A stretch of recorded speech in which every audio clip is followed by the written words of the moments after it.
most of us in here today have heard Bitcoin, blockchain. We've heard the terms, but do we really know what it is? And luckily, we brought with us a speaker today who knows everything about it. He's from Australia, a former colleague of Mediacom. So that goes to show you can get places in life when you work at Mediacom. Glad to know that. He's from News Corp, and he's going to talk about blockchain and how it's going to disrupt advertising and content. So please welcome here on main stage, Nic Hodges. Take it away. Thank you. Thanks, Morten. There's absolutely no pressure there with that introduction either. So thank you all for being here, and obviously thanks to Group M for having me.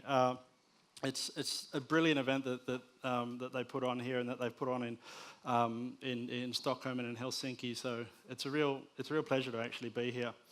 My name's Nic Hodges. As you may have picked up by now, I'm from Australia. So I actually have to start with some translation challenges. There's really only one. When I say database, I mean database. I'm sorry, I can't shake it. So I am going to talk about media on the blockchain. And sort of as Morten alluded to, this is an interesting topic because me talking about blockchain now is a little bit like sort of me standing up in 1995 and talking about e-commerce on the web. If you think back to that point, anyone who was working at that time would remember the first thing you had to do when you talked to brands about e-commerce and the web was you had to explain what the web was. And so the challenge with talking about blockchain and its applications right now is that the first thing that I have to do is explain blockchains. So today my presentation is going to be sort of in two halves. The first is an introduction to blockchains, some examples of how they work, why they got invented, and what that really means. And then some potential for digital media, so how blockchains could actually operate and change the way that we operate digital media. So let's start, I guess, with something that's already been talked about, which is Bitcoin. So how many people here, firstly, have heard of blockchains? Not in the last 3 minutes. Obviously, you all have in the last 3 minutes. Okay, so a few, maybe like 20% there. How many have heard of Bitcoin? Okay, so most. So a lot of people really do conflate Bitcoin and blockchain. They sort of think it's the same thing. They were invented at the same time. They were essentially the same invention. But Bitcoin is simply the first application of the idea of blockchains. So rather than start by talking about Bitcoin, I'm actually going to start by talking about shipping. Because if you take nothing else out of this presentation, I just want you to remember that blockchains are just databases. They're not about currency, they're not about money, they're not about payment. They can be all of those things, but a blockchain is just a database. And Bitcoin is now 9 years old. So I want to talk about shipping because I think it's a great example, but I also think it's a newer example. So Maersk, which I've probably just completely pronounced wrong, the lovely Danish, I do believe they're Danish, shipping company, they started a trial using blockchain in the middle of last year. And they started this trial using blockchain to solve a problem. And the problem is this, that if you take a shipping container like this and you move it around the world, and the first one that they did was a shipment of flowers between Amsterdam and Mombasa. Maersk estimate that every one of those containers, there's 30 different people that interact with it. There's 30 different third parties, whether they're the port companies, whether they're the tax agents, whether they're the customs agents, whether they're the insurance companies. As a container moves from one place to the other, 30 different people interact with it. That produces a phenomenal amount of data. Sorry, second translation. When I say data, I mean data. It produces a phenomenal amount of data, and this is literally the folders of that paperwork of people interacting with a single container. So what Maersk did was they created this blockchain, and this blockchain database meant that all those different people that interacted with the container, rather than filling out paperwork, they would simply add new information to this database. And so as a container went around the world, everyone was updating the same database, and at any time they could actually see exactly what was happening with it. And at its very simplest core, that's a brilliant use for the blockchain.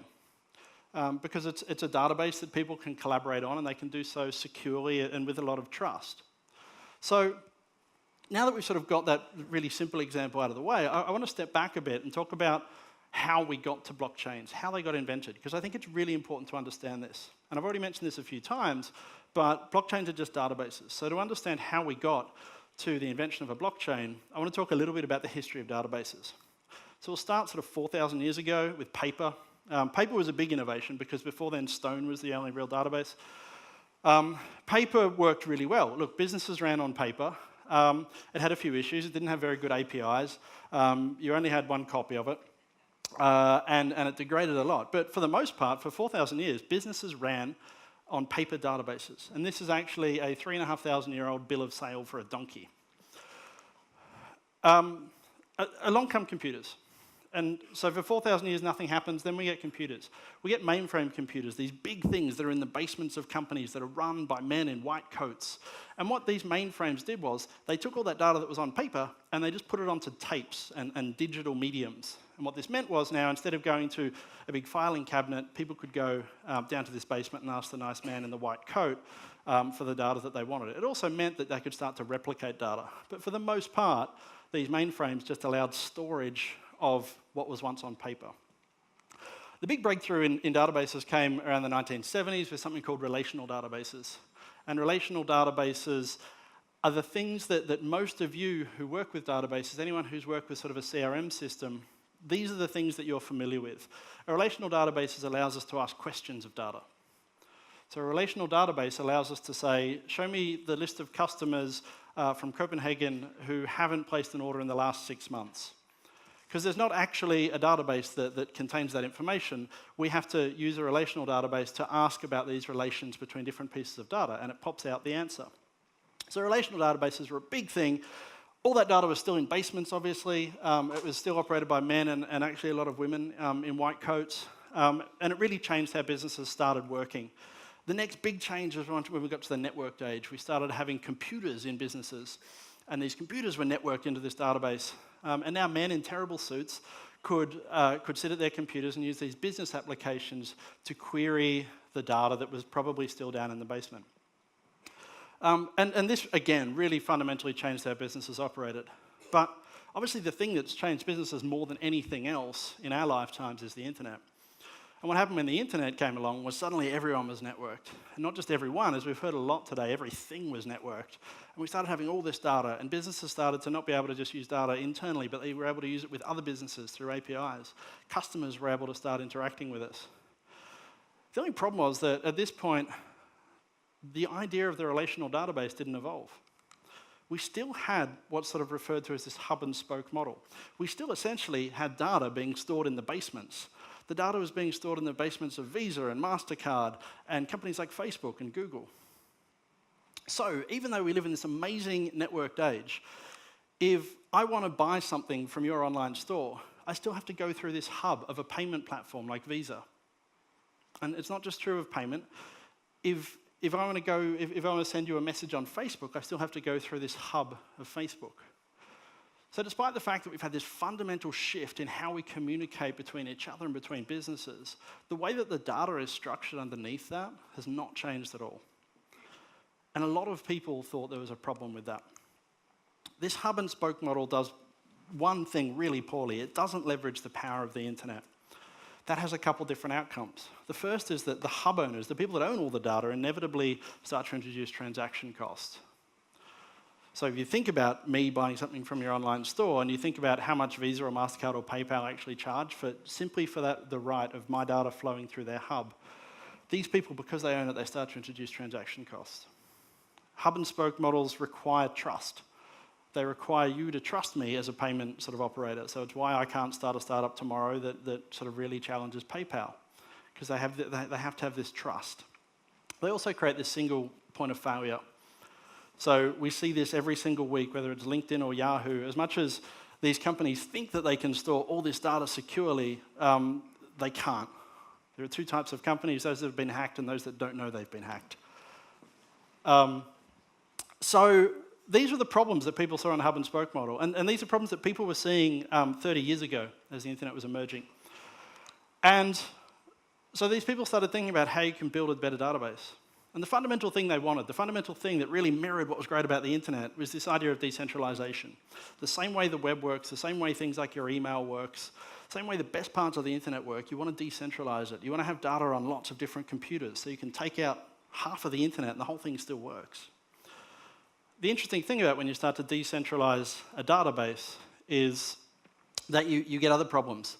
So you have this thing called immutability, which is if suddenly every one of you has a copy of a database and I want to access it, how do I know that the data that I'm accessing is actually true and correct? So you have to create something called immutability, which means we need a way to know that no data has been changed or deleted from the database. And then finally, we need an element of security. We need to make sure that the people who are writing or reading from this database are who they say they are. So these are the problems that blockchains solved. And they solved each of these in very clever ways. They solved each of these in ways that reasonably should take about a 2-hour presentation for each of these 3 points. So I love a challenge, so I'm going to do it in 10 minutes. And I'm sorry at this point, I also normally do like lots of presentations with lots of cool pictures, and unfortunately I don't have any cool tiles or anything. But I've got some animations that hopefully sort of help with this. If you don't get it, please just sort of let it wash over you. And hopefully this sort of piques your interest and you can start to understand the fundamentals. Blockchains are not something that people just immediately get. It will take a while before you really start to understand it. So let's start with decentralization. And I've talked about this already. Let's have a database. And we have this database which is represented with these big blue boxes, and it's on 4 different computers around our network. So this is a decentralized database. We split this into 2 halves. The one on the left is permanent data. It's data that's been written. And we can see here we've got sort of 3 chunks of data. So this is a decentralized database, and I can go to any one of those 4 computers and ask it about data in there, and they will all give me the same answer. So we want to start writing data to this database. So in the case of Bitcoin, we want to write transaction data. So we start sending all this data. And on the right, in that sort of second half, we started collecting all of this information. Now we can send that data to any computer. I've just sort of sent it all to one as an example. Now every 10 minutes, we take all of that data that's come in and we bundle it up into a new one of these sort of blue blocks. So that all those blue blocks are just a representation of 10 minutes worth of data. We bundle that up, we add it onto the left-hand side, which is the permanent data, and then wait for the flashing lines. There they go. We send it around. That's my animation skills. I was a creative director once. So we send it around to the network, and now all the computers have exactly the same copy of that permanent data, and the process starts again. We start collecting 10 minutes worth of data, and that is actually how Bitcoin works. Transaction data gets sent around this network, and every 10 minutes, one computer gets selected to bundle up all the data it has and add it to the bottom. It adds this new block. There's a lot of questions that come out of that, such as, how do you pick the computer? The easiest way to explain how the one computer is picked is it's basically a lottery. The other question is, what if my data doesn't make it to that one? And that's absolutely true. In the way that it works, all of the transactions don't make it into every single block. But if a transaction doesn't make it into that block, that 10 minutes, it'll probably get into the next one. So now we have this way of decentralizing a database by collecting data every 10 minutes and adding it to the bottom. And now we can go to any of these computers and ask it about any of those sort of 4 permanent blocks of data that we have, and we can get an answer. But as I've mentioned, there's a bit of a problem, because what if the guy on the left wants to start changing data? That's where we have this idea of immutability. So we want a way to know if anybody has changed any of the data on this network. This requires something called a hash function. Hash functions are really, really cool, really nerdy mathematical things on computers, and I'm going to refer to this as a hashing machine. And essentially our hashing machine is this white box, and our white box takes an input and gives us an output. It takes an input of data, so in this case, a couple words, hello world. We put that through our hashing machine, and what our hashing machine gives us as an output is a string of 8 characters that look pretty much random. They look random, but if we do exactly the same thing again, we'll get exactly the same answer. Now, if we change something about that string, so we'll change hello world to hello NextM. So we've changed half of it. We run it through our hashing machine. The hashing machine gives us this, what looks like a random string, and you'll see that it looks nothing like the first one. Despite the fact that it shares half of the same data, they look nothing alike. And in actual fact, if we change one single bit of information in the input, out of our hashing machine, we get a completely different output. So it's a really cool way of being able to see if anybody's changed just a single piece of data. And we've only been using short strings, but you can take a huge amount of data. So I actually took WPP's 2016 annual report and run it through a hash function, and that's the output. It's still 8 characters. So I've been using 8 characters. In actual fact, most hash functions will give you about 256 characters. But hopefully you get the idea that hash functions are simply something that takes an input of data that we've got and it gives us this output. And it gives us a very simple string.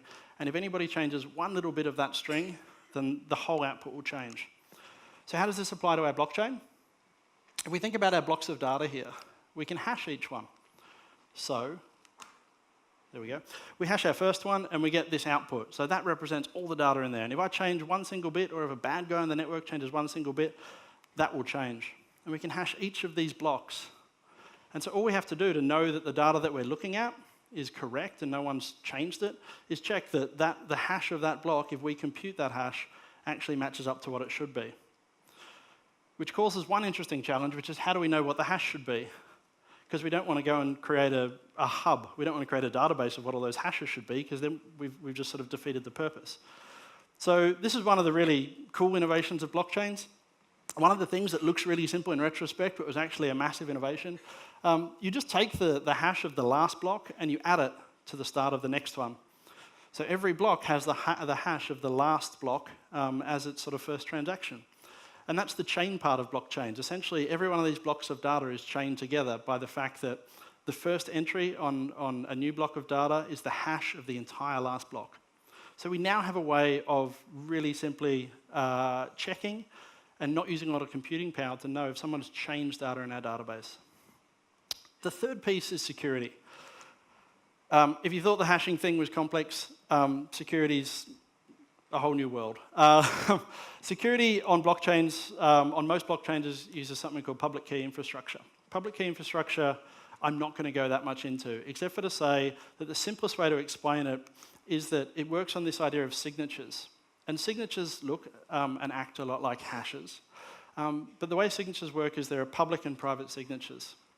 And, public and private keys.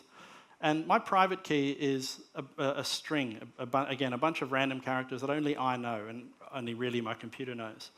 And using that string of private data, I can run that through a hash, and I can create these signatures that anybody can use to verify that I actually created that signature, but nobody can ever forge. And in a way, they're a little bit like normal human signatures. You know, you can look at my signature and say, yes, that's definitely you, but it's pretty hard to actually forge them. In the case of public key infrastructure, it's completely unforgeable. So this security system is a way that not necessarily that we can identify people, but that we can trust that the people who are writing data to a database are the people that we think they are. In the case here, this is a very simplified version of what the Bitcoin blockchain actually looks like, which is basically just a spreadsheet of transactions. And in this the first entry there, you can see that perhaps I've been given 1 Bitcoin by someone random, and my signature is in there, which sort of acts as an account number. So if I want to go and give my Bitcoin to one of you guys, I simply do that by adding a new transaction on that blockchain, and I sign it using that from signature. And it's very simple for any computer to say, okay, the same person who created that from signature is the same person who created that to signature. It's a completely unforgeable way of writing data. And again, it doesn't necessarily identify that that is Nic Hodges, but it identifies that it's the same person. So, hopefully some of you have sort of gone along with all of that. Hopefully, if nothing else, I've sort of piqued your interest and you sort of at least get the start of how these things work. But ultimately, the most important thing is that we have a modern database. We have a database that is optimized for the internet. It's decentralized, it's immutable, and it's secure.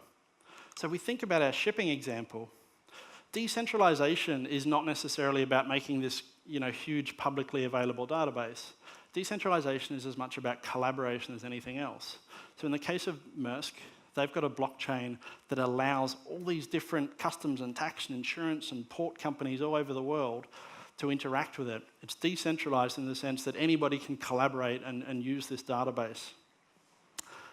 It's immutable, which is really important because Maersk don't necessarily know the customs inspector dude in Mombasa. And so once he's written something about inspecting this specific container, it's really important that he can't go and change that, and nobody in the whole process can go and change that data. And it's also secure. So Maersk perhaps know the signature of the customs inspector in Mombasa, and so when he writes to this blockchain, they know that that is definitely him that's doing it, and it's not someone pretending to be him. So hopefully from that you can sort of understand what's a fairly simple application of blockchains. You know, following a shipping container around the world is simply a way of collecting all this data and adding it to this blockchain database. And it essentially leverages this idea of this networked world in a way that we weren't able to do previously. So that's part one. You can all breathe. I won't get you to stand up and jump. Although if you all stand up and jump, you all win a Bitcoin. You don't, they're really expensive. I shouldn't have promised that. So now part two, blockchains and media, now that we're all experts. And the reason I like the shipping example is because after a while I realized something, which is shipping is a lot like digital media. You just ship big containers instead of pixels, and you just do it really slowly instead of in like milliseconds. So hopefully I can sort of demonstrate how we take that sort of shipping idea, we take this idea of a blockchain and we apply it to media. But first off, we have to have problems, because innovation really sucks if you don't have problems to solve.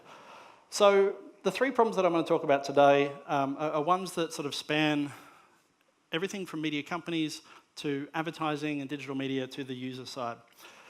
The first is the inability to pay for content. So let's start with a newspaper as an example. When the internet came along, newspapers unbundled their content. They used to have this bundle of lots of stories, and you paid a certain amount of money for it. The internet comes along, all the newspapers went and unbundled the content into single stories, but they didn't work out how to unbundle the payment. And the reason for that is actually that Visa and MasterCard were charging too much for transactions. So the idea of paying for an unbundled single piece of content is actually impossible with that hub and spoke model. So that's the first thing, and that's been a massive problem for media companies. The second thing, which is a massive problem for advertisers and agencies, is ad tech. And there's been a bit of a pile-on of ad tech in the last couple of days, but I think most people admit that ad tech is sort of broken.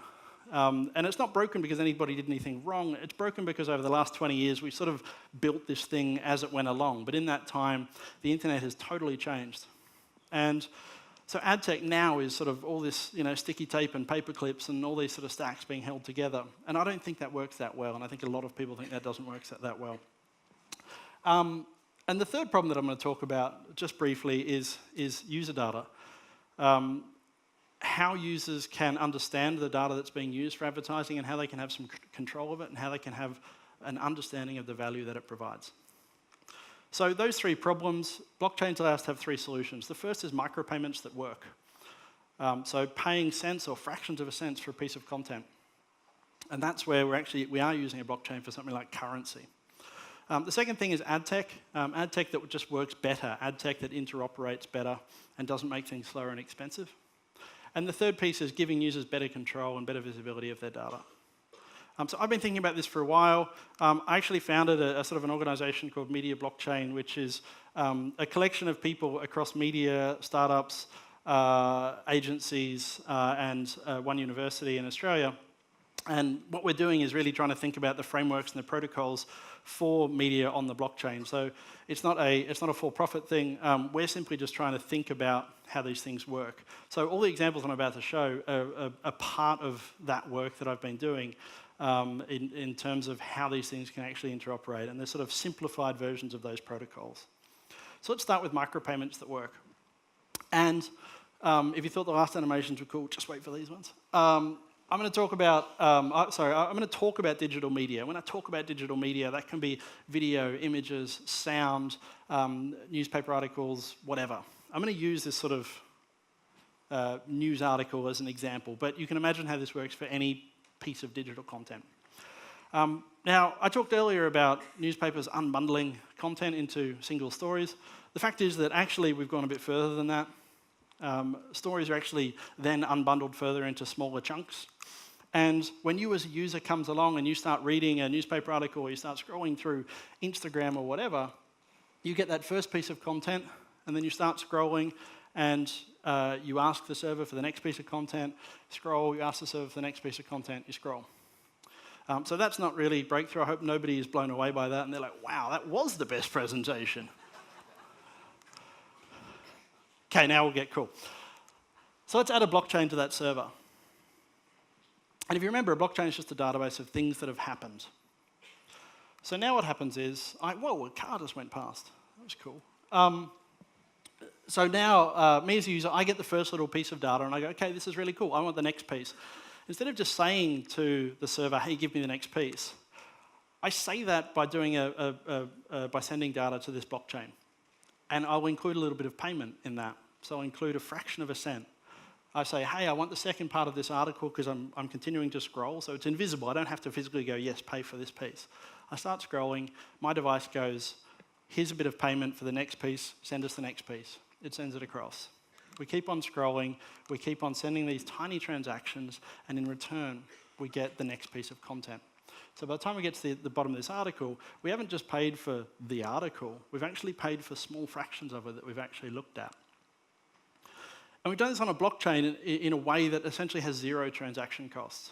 Well, not essentially, it does have zero transaction costs. So that whole process there could be, 0.2 of a cent, but it's still something that's worthwhile doing, and you scale it up to millions of people a day, and suddenly you have revenue where you didn't have revenue before. Importantly, with media, you don't necessarily just scroll through an article and read the whole thing.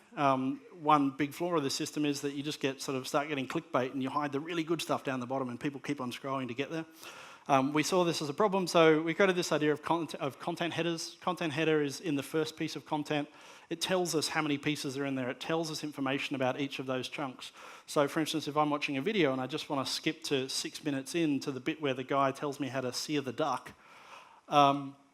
then I can skip to that piece. My device can just say, hey, just give me that third bit. It sends that as a transaction, and it gives me that third bit. And so I've only paid for that single bit.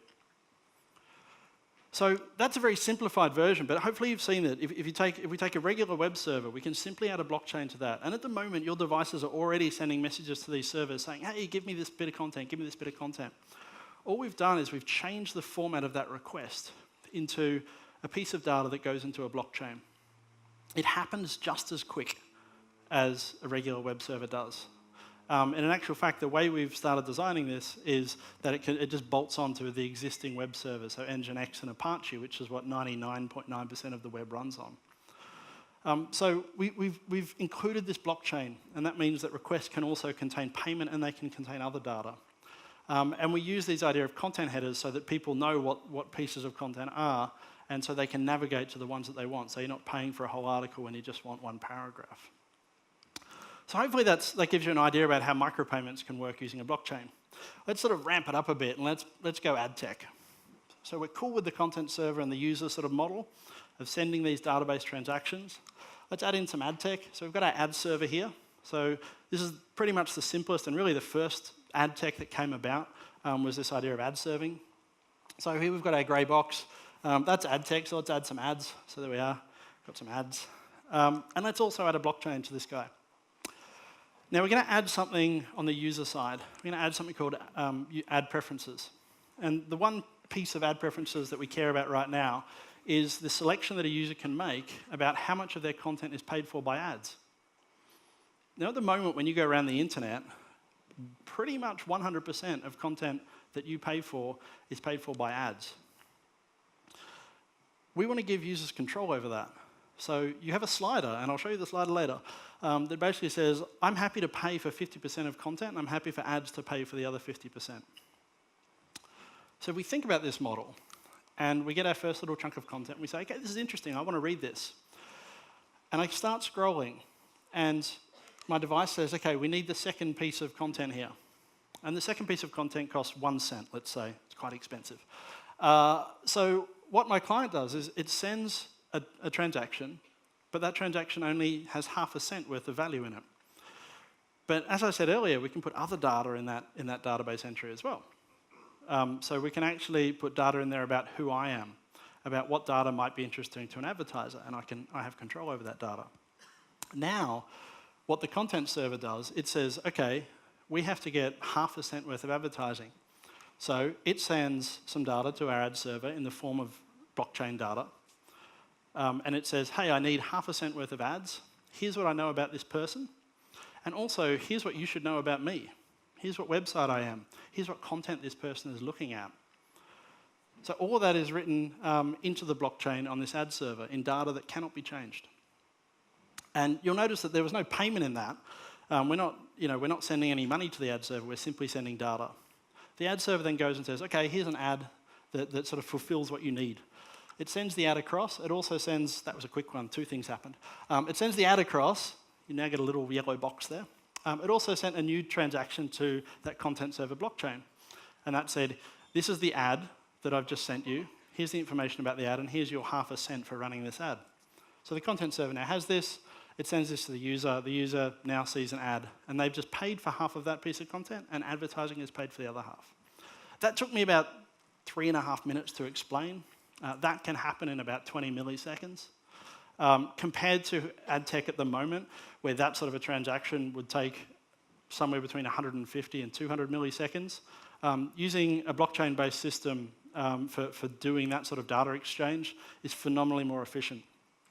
The other piece that you might notice there is that everyone got paid at exactly the same time, and everyone got paid immediately. The other piece about this is that all that data is completely auditable. So an advertiser or an agency can basically look in real time and see where their ads are going, how much they're paying for those ads, who's seeing those ads. And I just used an ad server as an example. And the other piece that I haven't shown here, because my animation skills only go so far, is that when the user sees the ad, the user also sends some data to the ad serving blockchain as well to say that it's seen the ad. And if you think about something like a video, it can basically say, okay, I've seen 1 second of this ad, I've now seen 3 seconds of this ad, I've now seen 10 seconds of this ad, I've now seen this whole ad. So this model isn't just for ad serving, it also provides a bunch of other things. It provides brand safety. You remember that our content server asks the ad server for the ad. And in doing that, it says, this is who I am, this is what site this is what app this is. And because of the way that those secure signatures work, no one can pretend to be someone they're not. So you can have complete visibility and complete auditability over where your ads are running. Verification and viewability. The user provides, again, an authenticated, a signed transaction back saying, yes, I saw this ad. Yes, I saw 100% of this ad. Or I only saw 50% of it. This can also solve ad fraud. One of the guys that sort of helped me out with the media blockchain is actually a Finnish guy who's probably the world's best researcher on ad fraud. And he loves this because he basically said he can look at all of this transaction data and he'd immediately be able to identify ad fraud simply by where all the payments are going to. If all of your payments are suddenly going to one very big blob that's getting bigger and bigger and is probably based in Russia, then you can be certain that that person is ad fraud. And based on that signature system, that security system, you can just start to cut ad fraud out. The final piece is attribution. So I've been talking about things happening in milliseconds, but the other piece is you now have this auditable long-term database. And consider, so Bitcoin, for example, has been going for 9 years. You can go and download the entire Bitcoin database, the history of every single transaction. It's actually only 20 gigabytes. So if you think about this from an ad serving point of view, you can start to go and look at attribution. You can start to go and see what people saw, what ads, and what happened over a much longer time period as well. So we sort of ended up with, we're starting at least to try and design ad tech that makes things better. I think it's really important that advertisers do continue to pay for content. I don't see a future in which everyone's just paying for content. Everyone says that they're willing to pay for content until you actually ask them to. And it's also a system that really improves the delivery, the auditing, and the verification of ad tech. It's sort of almost starting again with ad tech, which I think the more I talk to people seems to be something that would be a good idea. So the third thing that we want to solve is user data and giving users visibility and control over their data. But what I think is probably just as important and actually maybe more important is giving users a view as to the value that advertising actually provides in the content that they like. So this is a very simplified mock-up of the framework that we have around these advertising preferences. I've already mentioned the little slider where you can choose how much you want advertising to pay for content and how much you're happy to pay for content. You see at the very top there, we have a really important line. In the last 28 days, advertisers have paid for $14.30 worth of content. That's not a made-up number. That's real data. It's actually based on the average US browsing data. That is 75% of the value that advertising provides to the average web browser in the US. So giving people visibility of that is really fundamentally important to this system. And now, if people start sliding that, they can start to see, oh, if I want to see 100% of ads, here's the value that all this advertising provides. And it starts to change how people feel about ads. It starts to change how people feel about ad blocking. So we're able to change that slider. And that's the sort of first very simple thing that we're able to do here. Now, all of this data is actually then can be stored on a blockchain. We're not designing a system where this is actually stored on a blockchain because there's a lot of people working on this idea. There's a lot of people working on the idea of identity-based blockchains. There are passports. Estonia already have their passport system on a blockchain. There's people working on sort of single sign-on systems using blockchain. So the idea here is that we can just leverage the work that other people are doing, and we can start to store this sort of data along with people's identity. But the important piece here is also how we can use more than just I want advertising to pay for this much data, this much of my content. And so we've got this idea about personal data. So we say, yeah, cool, I'm happy to just share my personal data. And again, this is a very simplified system, but perhaps we're happy for advertising to use our content history, our last 28 days worth of browsing. Perhaps we're happy for it to access our Facebook profile and know what we like on Facebook. Perhaps we're not happy for it to access our Google data. And so we can turn these things on and off. And like I said, this is a very simplified way to do it. But in doing that, we can see down the bottom there that people start to understand the value that this data actually provides. Again, if I allow access to content history and if I allow access to Facebook profile, the average bid amount for an ad is actually 20% higher. So again, we start to give people control, but at the same time give them visibility. This is really simplified, and if we sort of take this a step further, then we get to systems where you can actually choose on a site-by-site or an app-by-app basis of how much you want advertising or how much you want data to be shared with advertisers. So that's the user control of a data piece.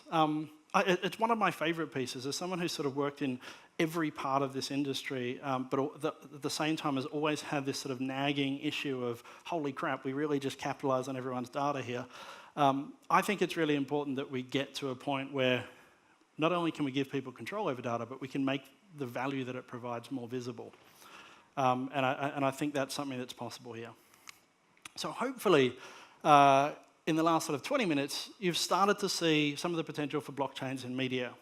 You started to see that micropayments, this idea that has just failed over and over again for the last 20 years, it actually start to become possible with blockchains because we can remove that transaction cost. We can remove that hub of a payment processor. Hopefully you've seen that ad tech can start to work differently. It can start to work better. It can become more auditable. It can become more trusted. And the actual flow of value, the flow of payment to content owners from advertisers can actually start to happen a lot quicker. And the final piece there is hopefully you've seen how we can start to give users more control and more visibility over not just their data, but the value that advertising provides to that. So what's next? Like I said, I've been sort of working on this for about a year. I think it's still a long way off before this starts to have a massive impact and starts to become the norm in digital marketing. But I do think it is inevitable. A lot of people have sort of said this, and I think it is true, that blockchains right now are basically like the web was in 1995. We don't really know exactly how it's going to work out, but we're pretty sure that it's going to be really important. So that's why I sort of like talking about it. I like introducing people to it as an idea, and hopefully have sort of, piqued your interest in it today. Hopefully, at the very least, you've got a better understanding of what a blockchain is. And if nothing else, it's a database, just remember that, or database. Maybe you've got a new perspective on how blockchains might actually start to impact your business. Perhaps you've got an idea perhaps through talking all this, you're sort of like, oh, actually, we have this problem that I think maybe could be solved by this. If you do come and talk to me, I'm happy to sort of chat through it. And finally, if you're really into this and totally interested in it, we are starting to work with some agencies. Group M's been fantastic with this in a couple of different markets, starting to look at how we can actually start to prototype these things and test these things and start to learn and start to lead the industry. So that is it for me. Thank you so much for your attention. Again, thanks Group M for having me here, and hopefully you've learned something. Thank you.